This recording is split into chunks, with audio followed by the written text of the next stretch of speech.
Many people can answer.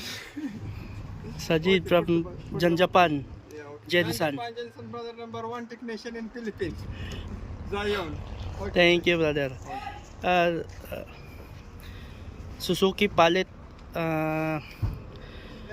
Kani siya